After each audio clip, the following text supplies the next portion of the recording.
I sat alone in that auditorium, MBA diploma trembling in my hands, staring at 4 empty seats in the third row. 15 years of sacrifice. Not one family member came. 3 days later, my mother's text lit up my phone. I need $40,000 for your sister's quinceañera. I sent $20 with one word, congratulations. Then I changed my locks. Then 2 police officers knocked on my door, sent by my own mother to arrest me. But when they saw my evidence folder, their expressions shifted. What they uncovered would expose 27 years of theft I never knew existed. Have you ever discovered your entire childhood was built on a lie? The stories on this channel are created solely for entertainment, educational, and storytelling purposes. While some stories are inspired by real situations submitted by viewers via email, most details have been fictionalized, combined, or altered. My name is Emily Carter. I'm 35 years old, a senior financial analyst at a firm in Denver, and the woman who spent 15 years rebuilding a future that was stolen from her at 20. This is the story of how I discovered that the people who were supposed to love me had been using me as their personal bank account since the day my father died. The janitor found me sitting alone in the third row of the auditorium, still clutching my diploma. The ceremony had ended an hour ago. Families had gathered their graduates, taken photographs, and left for celebration dinners. I remained, staring at the 4 empty seats I had reserved 3 months in advance. I had made a small sign by hand and taped it to the first chair. Carter, Moreno family. Nobody came to claim those seats. Nobody called to explain. The sign was still there, slightly crooked, mocking me with its optimism. "Ma'am, are you waiting for someone?" the janitor asked, his mop pausing mid-stroke.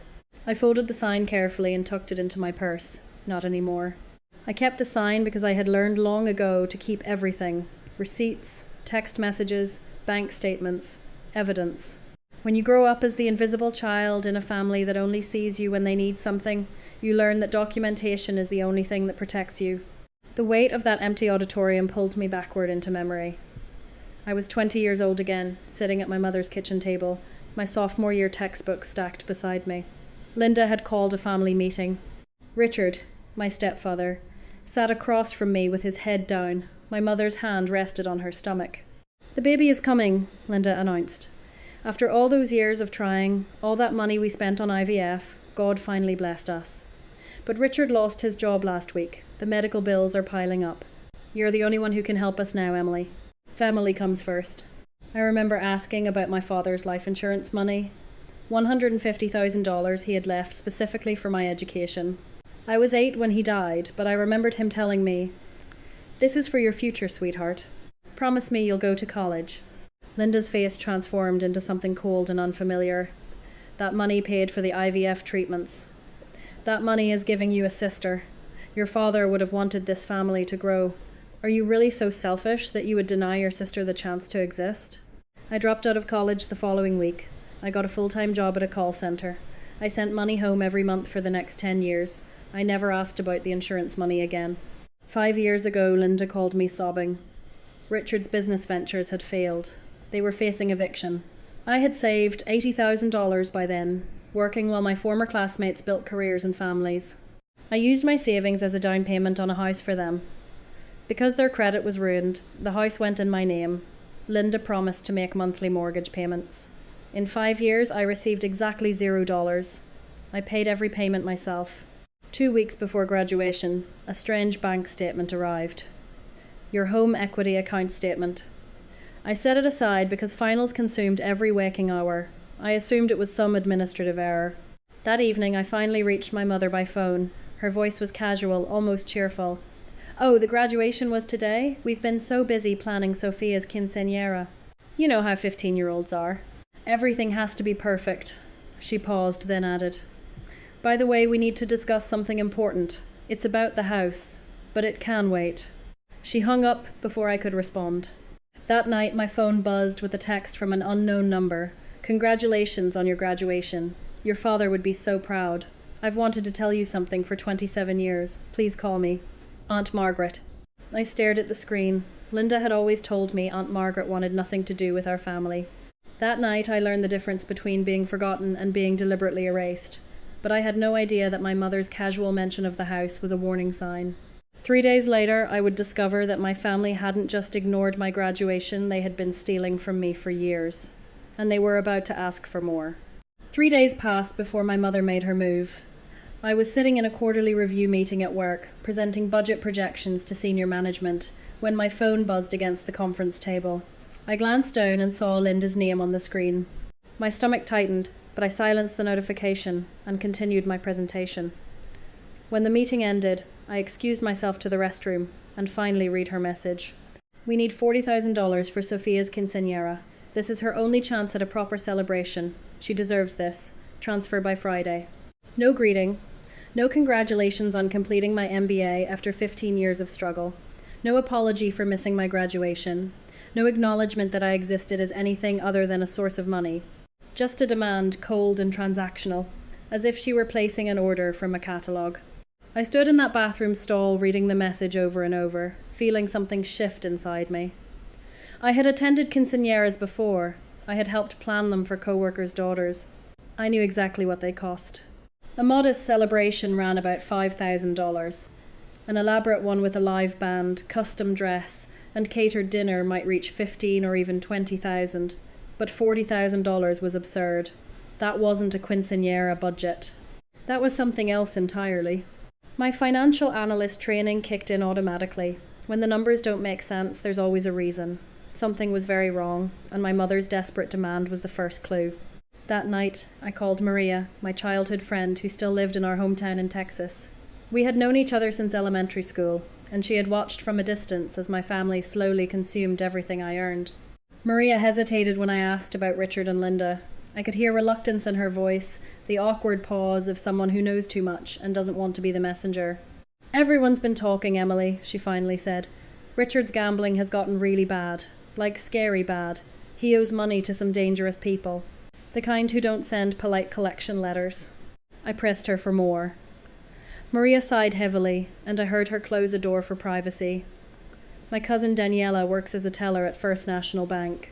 She told me off the record that your mom came in a few weeks ago looking completely panicked. Daniela couldn't hear everything because they moved to a private office, but she caught pieces of the conversation. Your mom kept saying 'my daughter' and 'the house' over and over. She looked like she had been crying. Daniela thought maybe you were sick, or something terrible had happened." My blood ran cold. I thanked Maria and hung up, then walked straight to my home office. That bank statement I had set aside during finals, the one I assumed was some kind of administrative error, was still sitting in my pile of unopened mail. I retrieved it with trembling hands and read every word carefully for the first time. The document showed a home equity line of credit against my property in Texas. $50,000 borrowed against the house I owned. Monthly payments had been made for nearly 2 years, then stopped 3 months ago. The account was delinquent. Late fees had accumulated. The bank was preparing to take action. I never applied for that loan. I never signed any documents. I never authorized anyone to borrow money against my house. The next morning I called the bank's fraud department before I even made coffee.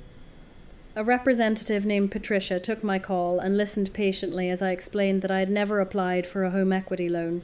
She asked for my social security number, date of birth, and property address to pull up the account records.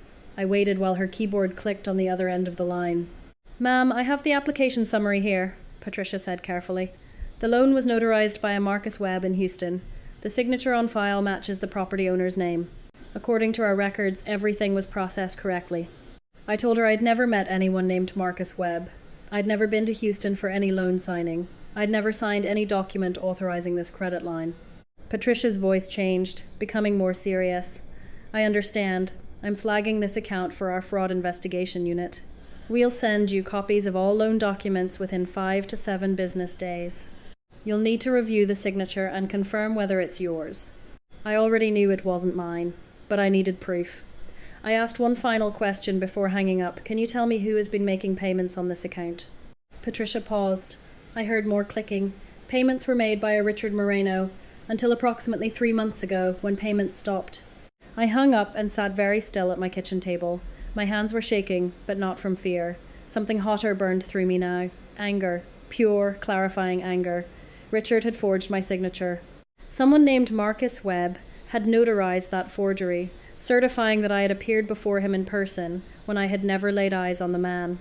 They had stolen $50,000 using my house as collateral, made payments just long enough to establish the loan, then abandoned it when Richard's gambling debts consumed every spare dollar, and now they wanted 40,000 more from me to cover up the mess they had created. I did not call my mother screaming. I did not confront Richard with accusations. I needed documentation first. I needed the forged signature in my hands. I needed evidence that would stand up in court. But I could not let their demand go unanswered either. They needed to understand that something had changed. I opened Venmo on my phone and sent my mother $20. In the memo line I wrote, "Congratulations to Sophia on her quinceañera." Then I called a locksmith. 3 years earlier, during a brief period when I foolishly believed things might improve, I had given Linda a spare key to my Denver apartment for emergencies. She never visited. Not once in 3 years. But I no longer trusted what my mother might do now that I had refused her demand. The locksmith arrived within 2 hours and changed every lock. I sent Linda a text message. "This is what I can contribute right now. I wish Sophia a beautiful celebration." The response came immediately. 5 missed calls in 10 minutes, 3 voicemails, each angrier than the last. Linda's voice escalated from disappointed to furious to threatening. Richard sent his own message. "You're tearing this family apart. Is this what your father would have wanted?"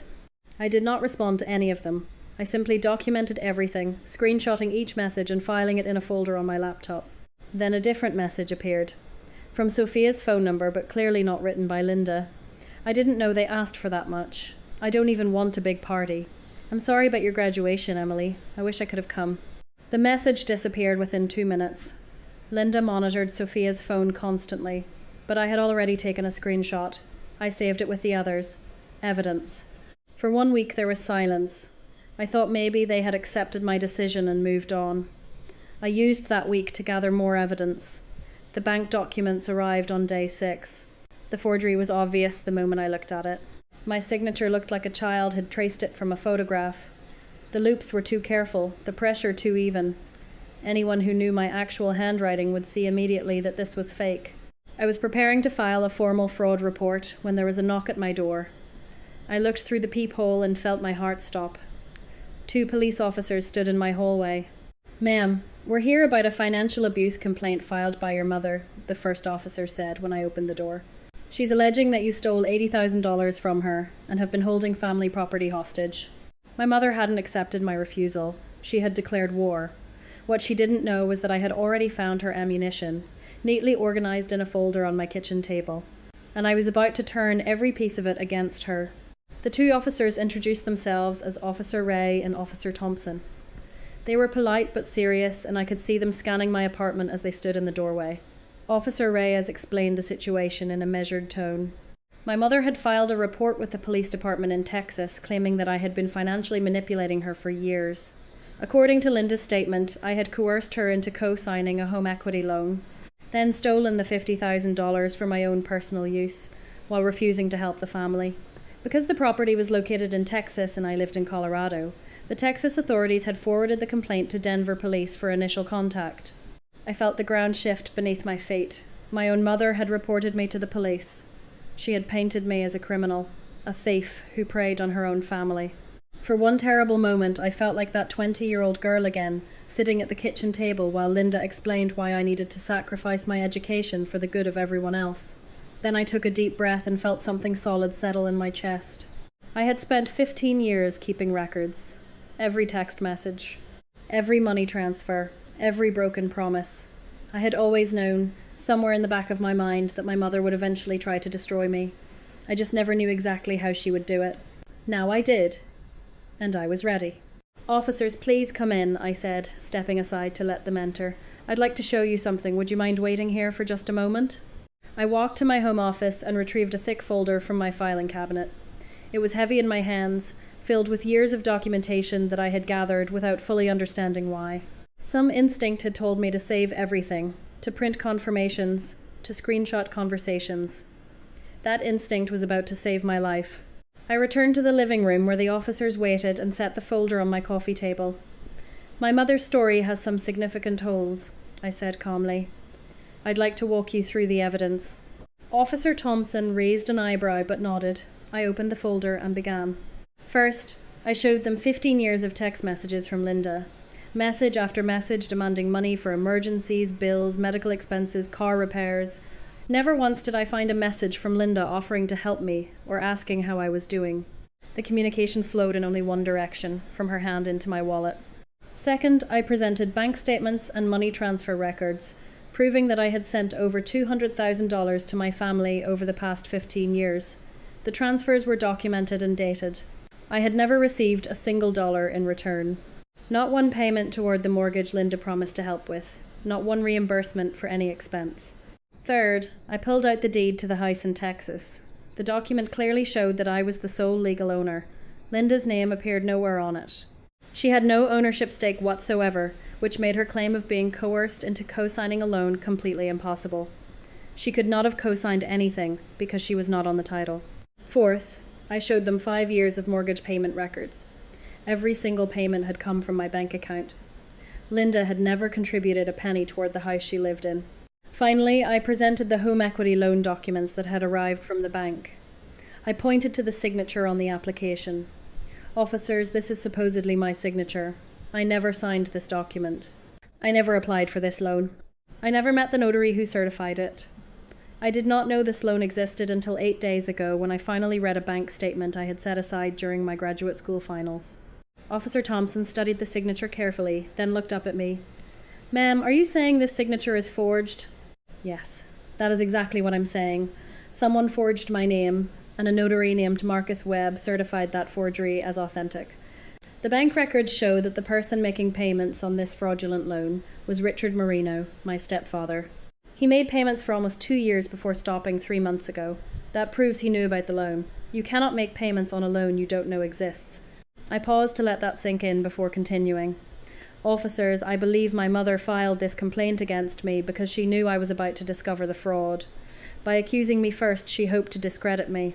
If I reported the forgery after she had already filed a complaint, it would look like retaliation. She was trying to get ahead of her own crime." Officer Reyes had been taking notes throughout my presentation. He excused himself and stepped into my hallway to make a phone call. I could hear fragments of his conversation, but not enough to understand what was being said. Officer Thompson remained with me, reviewing the documents again with increasing interest. 20 minutes later, Officer Reyes returned. His expression had changed. "Ma'am, I just spoke with our financial crimes unit and ran some background. Marcus Webb, the notary who certified this loan, has a record. There have been previous complaints about improper notarization practices, though nothing was ever prosecuted. Given what you've shown us today, this is looking like a federal matter. Mortgage fraud is serious. If they used electronic transfers to move the money, that adds wire fraud. Using your identity without permission could constitute identity theft. We'll be forwarding everything to the FBI field office and coordinating with the bank's fraud investigation unit." I asked about the next steps. Officer Thompson explained that Linda would be contacted regarding filing a false police report, which was a misdemeanor in Texas that could carry jail time. The mortgage fraud investigation would focus primarily on Richard, since his name was on the payment records, but if investigators could prove Linda had knowledge of the scheme, she could face conspiracy charges. "What about the notary?" I asked. "Mr. Webb will definitely be investigated," Officer Thompson said. "Notarizing a forged signature is a felony. If he accepted money to certify documents without verifying identity, he's looking at serious charges." The officers gathered their notes and prepared to leave. At the door, Officer Reyes paused and turned back to me. "Ma'am, in 20 years on the force, I've seen a lot of family situations. Divorces, custody battles, inheritance disputes. Most people don't keep records like you do. They come to us with stories, but no proof. You were smart. Whatever made you save all of this, it might have just saved you from a lot of trouble." I thanked them both and closed the door. Then I leaned against it and let out a breath I felt like I had been holding for 15 years. For the first time in my life, I had proof of what I had always suspected deep down. My family had never seen me as a daughter. They had never seen me as someone to love or protect or celebrate. They saw me as a resource to be extracted, a well that would never run dry. And when I finally said no, they tried to destroy me rather than lose access to what I could provide. But they had made a mistake. They had underestimated the invisible daughter, and now they would face consequences. 20 minutes after the officers left, my phone rang.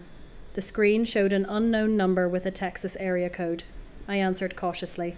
"Emily." The voice was barely a whisper. It was Sophia, my 15-year-old half-sister, calling from her friend Jessica's house. I heard Mom and Dad fighting last night. Really bad. Screaming at each other for hours. Dad kept yelling about how this is all your fault, and Mom screamed something about insurance money and how you were never supposed to find out. Sophia's voice cracked. Emily, what insurance money? Mom always told me Grandpa David didn't leave anything behind. She said he died broke.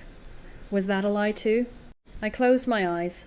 After 27 years, the walls my mother had built were finally coming down. But I had a feeling her lies went even deeper than mortgage fraud. I needed to talk to Aunt Margaret. The morning after Sophia's phone call, I contacted a Texas attorney named Patricia Vance, who specialized in real estate fraud.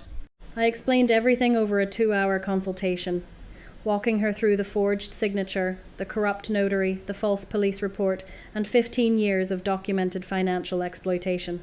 Patricia listened without interrupting, then said 5 words that changed everything. We're going to bury them. Within a week, Attorney Vance sent formal letters to Linda, Richard, and the bank. The letters outlined the situation with brutal clarity. First, I was exercising my rights as the sole legal homeowner of the property in Texas. Linda and Richard had 90 days to vacate the premises or sign a market-rate lease at $2,800 per month. Patricia noted in the letter that I could legally demand only 30 days, but I was offering 90 out of fairness. Second, I was formally reporting the forged signature to the bank's fraud investigation unit and requesting referral to the FBI for potential federal charges. Third, all future communication with me must go through legal counsel. Any attempt to contact me directly would be documented and reported. The bank launched an immediate investigation. They froze the fraudulent home equity loan and began recovery proceedings against Richard for the full $50,000 plus penalties and interest. Within 3 weeks, Marcus Webb, the corrupt notary who had certified my forged signature, was arrested on multiple counts of felony forgery. Facing serious prison time, he quickly offered to testify against Richard in exchange for a reduced sentence. Prosecutors accepted his deal. Richard's house of cards was collapsing, and the man who helped build it was now prepared to tear it down completely. 3 weeks after the police visited my apartment, I finally called Aunt Margaret. Her voice broke when she heard mine. We agreed to meet in person, and she drove 14 hours from Texas to Colorado without complaint. She arrived at my door carrying a small metal lockbox that she had kept hidden for 27 years. We sat together on my couch, and Margaret told me the story I had never been allowed to hear.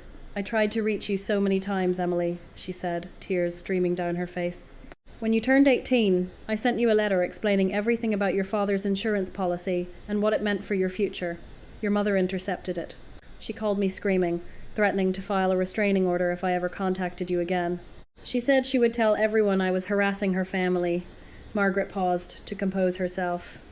I tried again when you were 22. I sent another letter to your college address, thinking, surely your mother couldn't intercept mail at a university. But somehow she did. She sent it back unopened. She had written on the envelope, "Return to sender, recipient deceased." I felt the blood drain from my face. My mother had told my aunt that I was dead. Margaret continued. She told the whole family that you wanted nothing to do with the Carters, that you had chosen the Marino name and cut off all contact. I believed her for years, Emily. I am so sorry. I only found your work email address last month when I searched your name online. I should have tried harder. I should have found another way. She opened the metal lockbox with trembling hands. Inside were documents I had never seen, my father's will, the original life insurance policy, and a handwritten letter in my father's familiar script.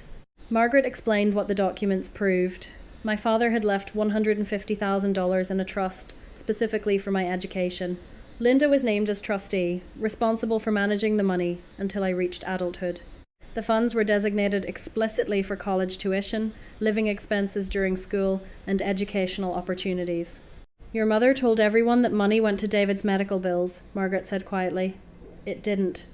I saw the hospital records years later. Your father had excellent health insurance through his job. The bills were covered.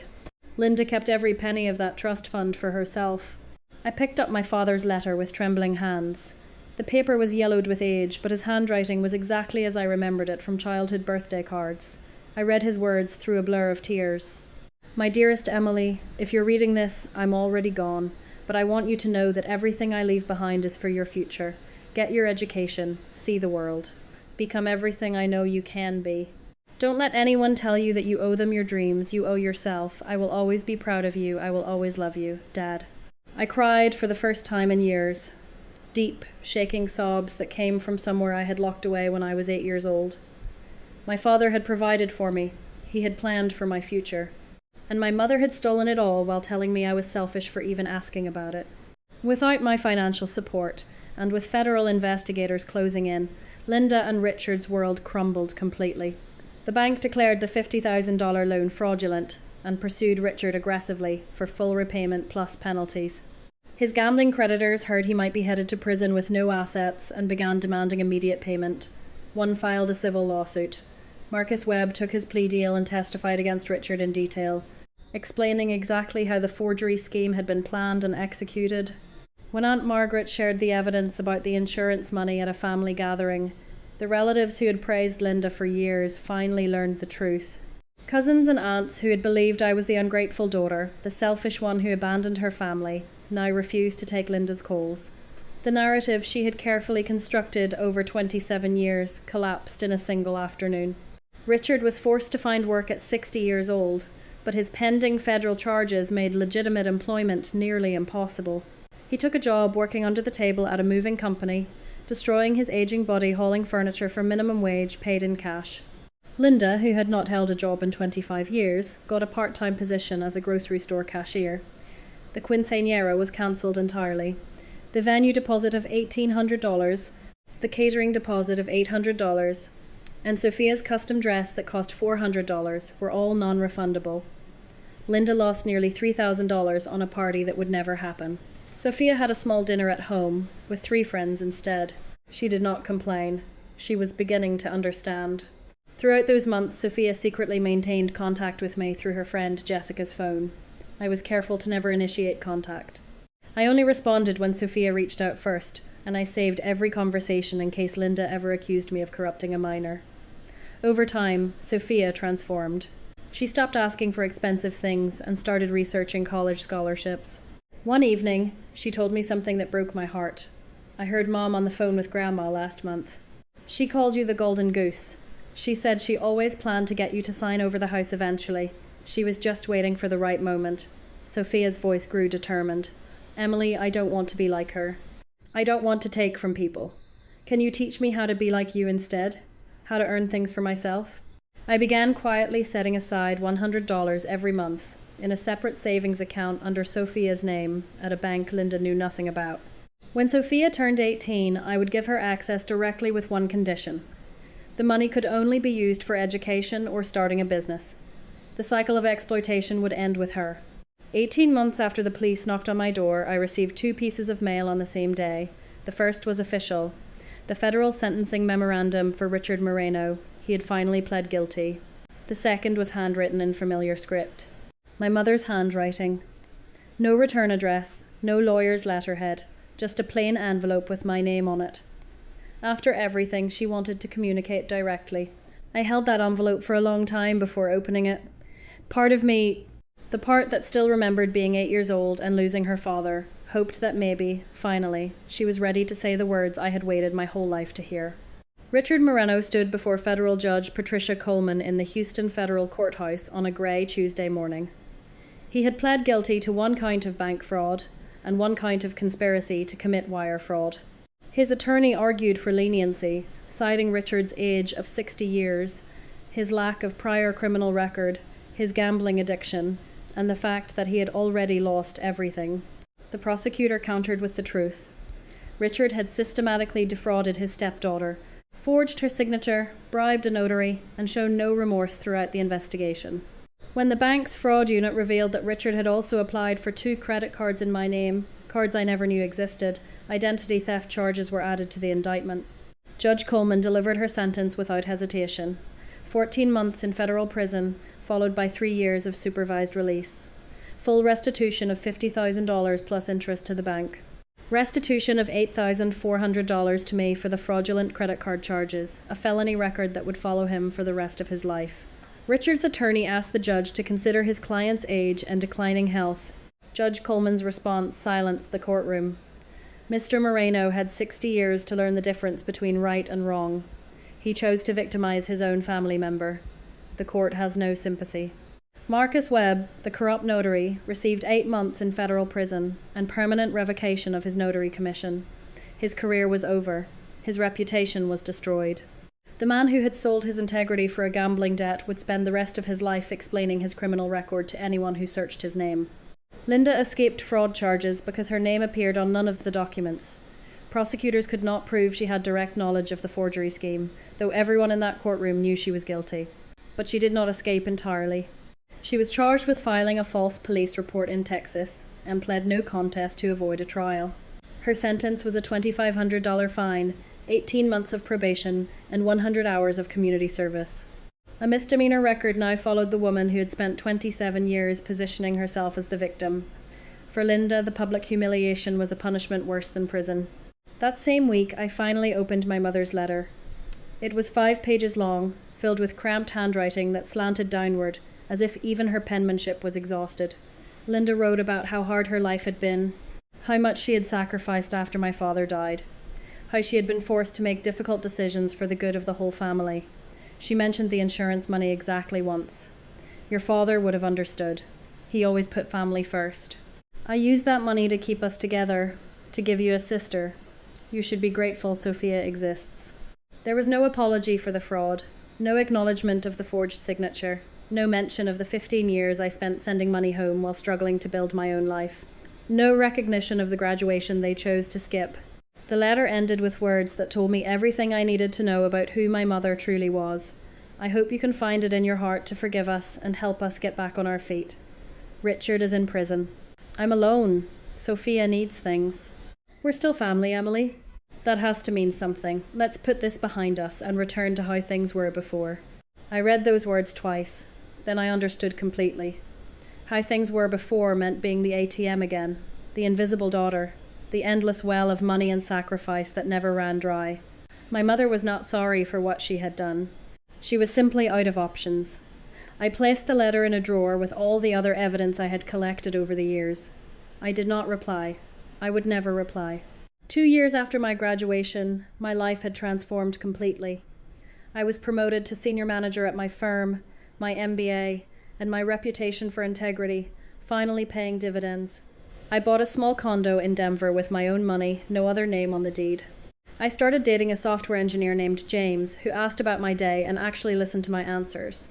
He came from a healthy family and was slowly teaching me what normal relationships looked like. I began therapy with a counselor who specialized in family estrangement. I learned that I was not broken. I had been raised by broken people and somehow still became whole. Linda and Richard's lives became unrecognizable. Richard served his 14 months at a minimum security federal facility. When he was released, he returned to a small apartment Linda had rented with money earned cleaning strangers' houses. The house I owned had been sold, the proceeds consumed by legal fees and restitution payments. Richard's felony record meant no legitimate employer would hire him. He worked occasional day labour jobs, paid in cash, his health failing more each month. Linda's part-time cashier position ended when her misdemeanor conviction appeared on a background check. At 60 years old, she scrubbed toilets for people who would never know her name. She never apologized to me. She never would. My attorney advised that I could sue Linda civilly for the $150,000 in stolen insurance money, plus interest and damages. I declined. I told Patricia Vance the truth. I did not want her money. I wanted something she could never give me. I wanted to never think about her again. Instead, I donated to a scholarship fund for first-generation college students, helping strangers achieve what my mother had stolen from me. I hung my MBA diploma in my new condo's living room. Next to it, in a simple wooden frame, I placed my father's handwritten letter. Below both, I put a small photograph that Aunt Margaret had given me, myself at age 7, sitting on my father's shoulders at a county fair, both of us laughing. Margaret visited every few months now. She became the mother figure I never had, supporting without controlling, loving without conditions. Sophia turned 17 during the second year.